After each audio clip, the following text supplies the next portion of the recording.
Now, why do we need to learn C++?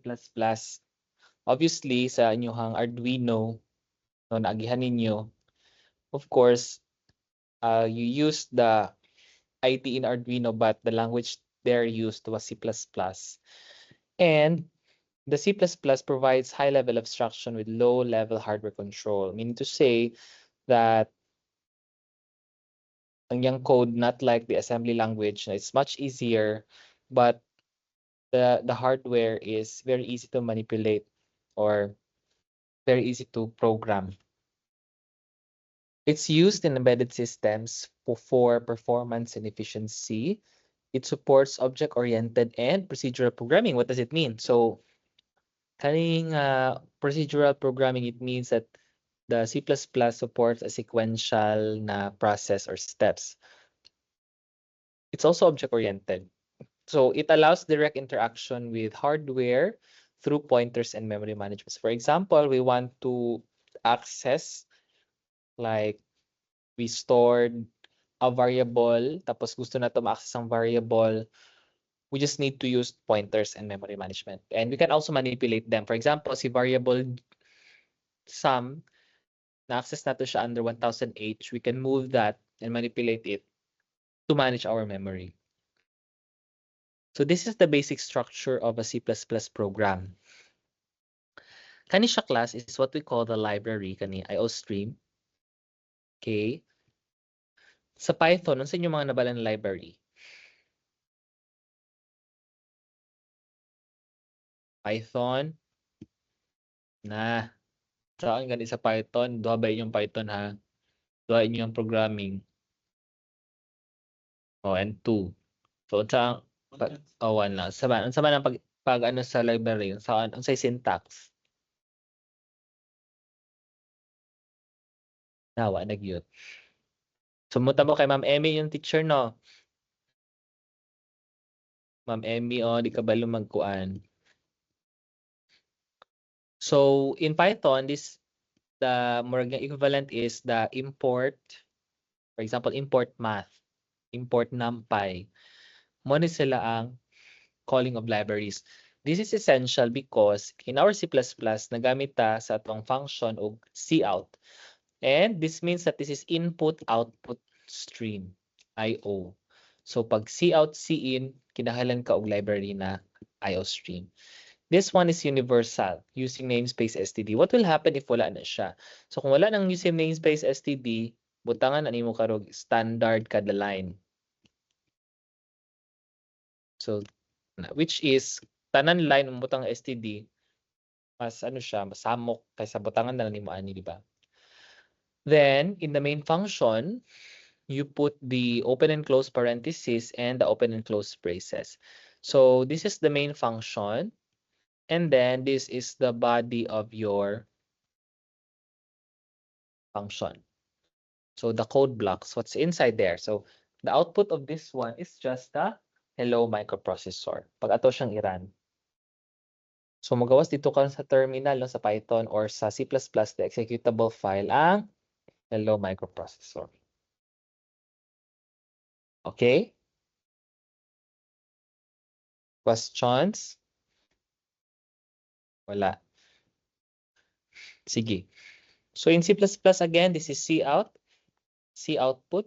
And then what's inside, maragya Python, what's inside the apostrophe will be displayed. I-display niya. Okay? Pagbutangan pala ito na siya cin, mag-example ta later. Now, let's talk about the data types and its variables. Ang fundamental data types ni C++, we have int. Same magyapon sa Python. We have int, float, double, char, bool. Kani si float ug double class. Butangan na itong string. Kanang float ug double, it talks about, or the values that can be stored there are decimal numbers. Okay? So you can use float, for example, area of a rectangle.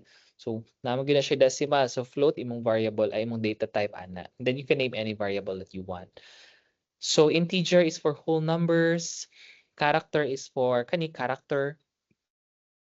Boolean is for 1 and 0, on and off, yes or no. String is for example, John. So this is not car anymore. So string, let name, then John. For example, isulod nato siya sa. So example, anong string? String kasi is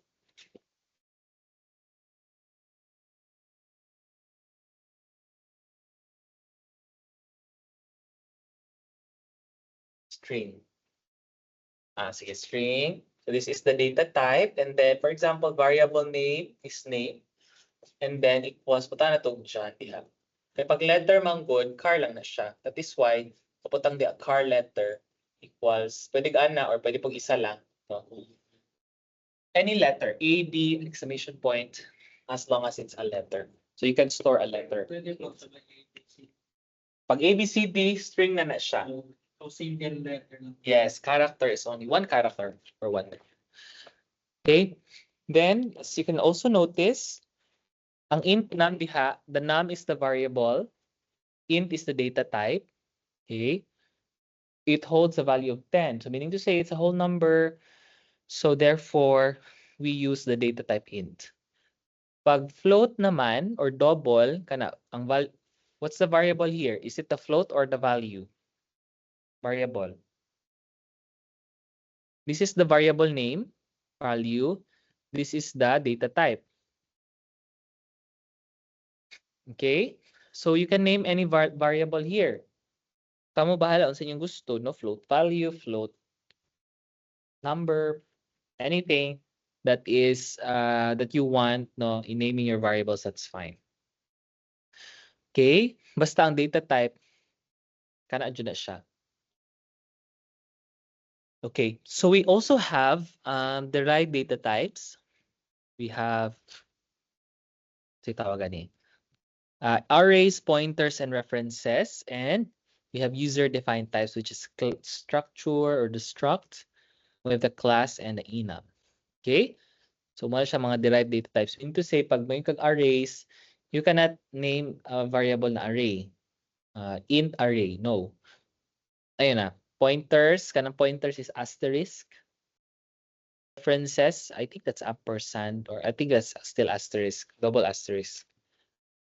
Okay, so in C++, we also have what we call conditional statements. We have if, else if, and then switch.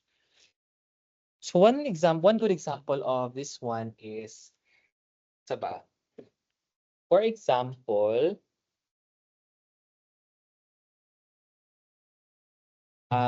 before we go to the if, else, if, no, let's try to have a basic structure of finding an area of a triangle, for example.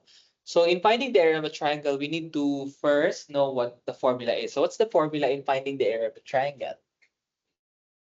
Oops.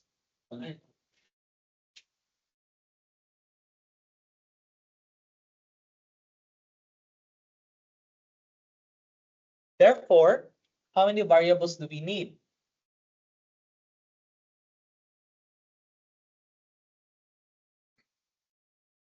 Three variables. Why?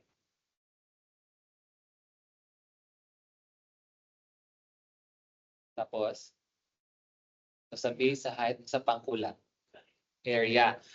So we need values that will hold base, height, and area. Okay. So first, since we need input and output here, we declare the hashtag include IO string.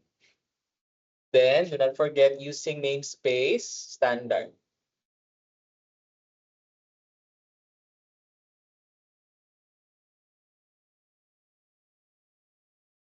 Then the main function.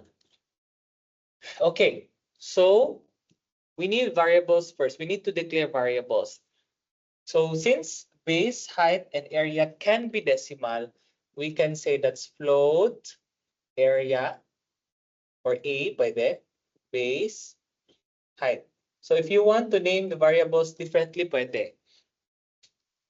Pwede mo siya inog R, ba, he, pwede rin na. Or A, B, H, pwede ra. But in naming variables, as programmers, you should be very specific. Okay? Say next. Next is to mutana ka, no? Input base, ana. of a triangle. Pwede na na. Input base of a triangle, then naka-enclose siya with apostrophe because i-display na to siya. And then each line should always end with semicolon. Then C in base. Next, C out, input, height. Then C in base. Ay, height na data, sorry. Height variable na. So meaning to say, while nagadagan siya, di procedural man daw siya. So may tabuan na first line, igawas na karon dinhi.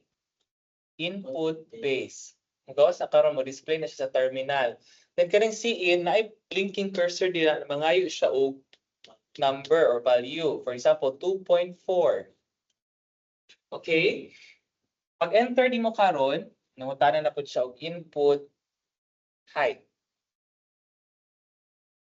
Then, for example, nag-C-in ka na og 2.3. Okay, after that, wala na siyang kabalog sa buhaton. So we need to put the process. Process is area. So kung unsa imo ang variable, mapud imo ang butangan dinhi. Area equals 0.5 asterisk times base times height. Pwede lang parenthesis na ba? Pero pag na. So karon wala pa magawas because this is a process. Wala pa naka double apostrophe. So since na siya, so see out ka na karon. Area is area. So take note, nag-display na to, wala siya apostrophe. Because whatever is the result here will be displayed here. Kasi pagbutangan na siya diha og area, for example, na-display na area, i-calculate man yan kung si number ani. So mabutang karon diha ang value sa imong process. Then always put return 0 to stop executing the process, then return 0. So that is how we write the program. Okay? So very essential, especially in Arduino programming because sa inyo anak yung buttons of the slate phone, di ba? Hinunod ko na natin C++ sa curriculum. Okay?